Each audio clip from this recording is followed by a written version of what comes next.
राधे राधे, हरे कृष्णा। कैसे हो आप सभी लोग? आशा करती हूँ आप सभी परम मंगल में होगे, स्वस्थ होगे, अच्छे होगे। सबसे पहले आप सभी को आंवला एकादशी, जिसको आंवलिका एकादशी भी बोलते हैं, जिसको रंग भरनी एकादशी भी बोलते हैं, उसकी अनंत और अनंत शुभकामनाएं। आंवले का एकादशी जैसे कि प्रतीत हो रहा है कि आंवले का विशेष महत्व होता है। इसमें आपको आंवले का पान करना है, आंवले से स्नान करना है, आंवले का दान करना है, आंवले की पूजा अर्चना वंदना करनी है। अर्थात आपको 6 तरीके से इसमें आंवले का उपयोग करना होता है। तो सबसे पहला जो उपयोग होता है आंवले का, वो होता है आंवले के उपटन से स्नान करना। आप आंवला, सूखा आंवला जो होता है, उसका पेस्ट अपने पूरे शरीर पे लगा लीजिए, क्योंकि एकादशी पे साबुन इत्यादि का उपयोग तो नहीं होता। लेकिन आंवलिका एकादशी है, इस दिन आप आंवले का जो उपटन है उससे पूरे शरीर पे लगा लीजिए। आपके जितने भी प्रकार के चर्म रोग हैं उनसे आपको छुटकारा मिलेगा और एक अजब का ग्लो आ जाता है। आंवले का उपटन अपने शरीर में लगा के आप स्नान कीजिए। और दूसरी बात, आंवले का जो आप स्नान वाला जल है उसमें आंवले को निचोड़ कर कुछ बूंदे आंवले की अवश्य डाल लीजिए। तो 2 प्रकार आंवले का ये हो गया। इसमें मैंने आपसे बोला ना कि 6 प्रकार से आंवले का यूज करते हैं, तो 2 प्रकार स्नान के लिए यूज करते हैं, आंवले का उपटन लगा के और आंवले के जल से स्नान करके, अर्थात पानी, नहाने वाले पानी में आंवले का रस डाल के आंवले के जल से स्नान करके इसका उपयोग किया जाता है। उसके बाद भगवान श्री हरि विष्णु को भी आंवले के जल से स्नान किया जाता है। जब भी भगवान श्री विष्णु अर्थात लड्डू गोपाल या फिर आपके पास जुगल जोड़ी जो सरकार है, जो भी प्राण प्रतिष्ठित प्रतिमाएं हैं, उनको स्नान जब कराओगे तो आंवले का जो जल है उसमें थोड़ा सा एक्स्ट्रा जल मिला लीजिए, नहीं तो वो प्रतिमाएं काली पड़ने का डर होता है, उनसे उनको स्नान कराया जाता है।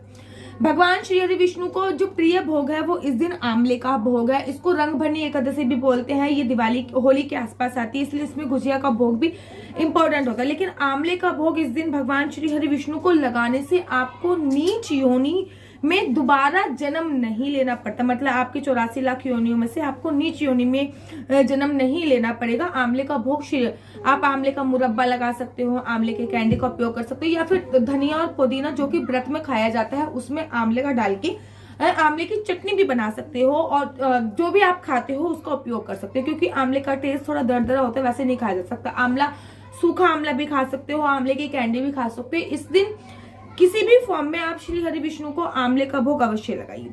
3 प्रकार ये मैंने आंवले के अभी बता दिए। और उसके बाद चौथा प्रकार आता है आंवले के वृक्ष की परिक्रमा करना, आंवले की पूजा अर्चना वंदना करना। एक प्रश्न मुझसे पूछा गया था, क्या दीदी होला अष्टक चल रहे हैं, इसमें आंवले का पौधा खरीद सकते हैं? होला अष्टक में किसी भी प्रकार की कोई पूजा की मनाही नहीं होती। किसी भी देव वृक्ष की पूजा करने से होला अष्टक का जो नकारात्मक प्रभाव होता है वो आप पे नहीं पड़ता, सकारात्मक प्रभाव ही पड़ता है। तो आंवले का पेड़, आप इस दिन पुराना वृक्ष हो उसकी पूजा अर्चना करने का विशेष महत्व है। अगर पुराना नहीं है तो नया घर खरीद कर अपने घर पे लेके आए। नया खरीद कर जब आप अपने घर पे लेके आएंगे तो फिर उस पे सबसे पहले सूत बांधना, सूत अर्थात कलावा भी बांध सकते हैं, या फिर सफेद रंग का जो सूत आता है वो बांधिए। और उस सूत को लपेटते हुए आंवले के वृक्ष की 7 परिक्रमा इस दिन अवश्य करते हैं। कहते हैं आंवलिका एकादशी पर आंवले के वृक्ष की 7 परिक्रमा करने से आपको पृथ्वी की परिक्रमा करने का फल प्राप्त होता है। तो इस दिन आंवले के वृक्ष की आपको 7 परिक्रमा एनी हाउ करनी है। उसके बाद आंवले के वृक्ष का पूजन करना है, रोली लगानी है, उसमें कुमकुम लगाना है, उसमें चंदन लगाना है, उसमें केसर मिश्रित जल डालना है और उसमें भोग समर्पित करना है।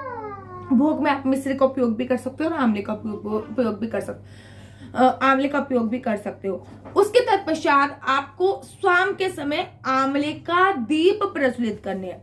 घर के 2 मुख्य द्वार पर 2 आंवले के दीप प्रज्वलित करनी है। एक आकाश दीप दान करना है, एक तुलसी माता के पास आंवले का दीप प्रज्वलित करना है, एक भगवान श्री हरि विष्णु की प्रतिमा के सामने। इस प्रकार से आपको 5 आंवले के दीप प्रज्वलित करने हैं। करना क्या है, आपको आंवला लेना है, आंवले को छेद कर देना है, गुठली निकाल देनी है, उसमें थोड़ा सा घी डालना है और उसमें बत्ती लगा देनी, वो आंवले का दीप आपको प्रज्वलित करना है। उसके बाद वो बत्ती लगा के जो वो आंवले का दीप आपने प्रज्वलित किया है वो आप यमुना जी में सरा सकते हो, क्योंकि आंवले का काम होता है वाटर को प्योरीफाई करना। तो आप अगर किसी भी देव नदी में उसको बहा दोगे दीप प्रज्वलित करने का, तो आंवले के से वो नदी का जो जल है वो दूषित नहीं होगा, वो क्लीन होगा। या फिर आप उसका सेवन भी कर सकते हो, क्योंकि अगर आपने घी डाला है, घी डालने के बाद आपने उसमें बत्ती लगा दी, घी डालने के बाद आपने बत्ती लगा कर जलाई, तो अंदर से आंवला पक जाता है। आप अगले दिन उसका सेवन भी कर सकते हो, खाने में बहुत स्वाद लगता है।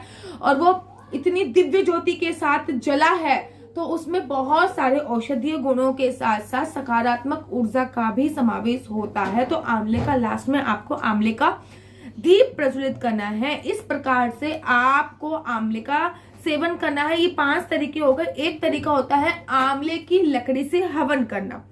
आप इस दिन आंवले की लकड़ी से हवन कर सकते हो। हवन हमेशा 4 बजे से पूर्व होता है। 4 बजे के बाद कोई भी हवन शास्त्रों में मनाही है। हवन सुबह सुबह किया जाता है, शाम को हवन करने की मनाही होती है। तो सुबह सुबह आप लोग आंवले की लकड़ी से हवन अवश्य कीजिए। हवन करने से पहले इस बात का आपको ध्यान रखना है कि आंवले की लकड़ी सूखी होनी चाहिए। उनको एक दिन पहले आप अगर पेड़ से तोड़ रहे हो तो एक दिन पहले तोड़ लीजिए और उसमें कपूर लगा के और जो हवन आहुति होती है, हवन सामग्री होती है, आप घर पे भी स्वतः कर सकते हो, पंडित जी से भी बुला के कर सकते हो। घर पे स्वतः कर रहे हो तो हवन सामग्री से ओम नमो भगवते वासुदेवाय, ओम नमो भगवते, मतलब आंवले की लकड़ी आपने जला ली, कपूर से प्रज्वलित कर ली, उसके बाद ओम नमो भगवते वासुदेवाय की 108, 11, 21, 51 आहुति आपने दे दी हवन सामग्री के साथ। तो इस प्रकार से आप आंवले की कम से कम 6 प्रकार से पूजा शास्त्रों में बताई गई है आंवला की एकादशी पे। आंवला की एकादशी अक्षय नवमी, अक्षय तृतीया जैसी फल देने वाली होती है।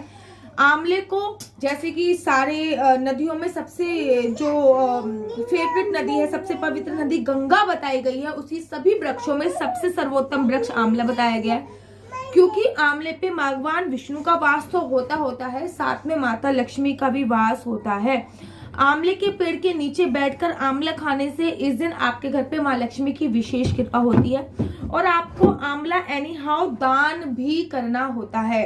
तो इस दिन आंवला दान भी कर सकते हैं, एकादशी पे भी दान कर सकते हैं और द्वादशी पे भी दान कर सकते हैं। तो इस दिन आंवला दान करने की भी शास्त्रों में बहुत बहुत बहुत ज्यादा महत्व बताया गया है।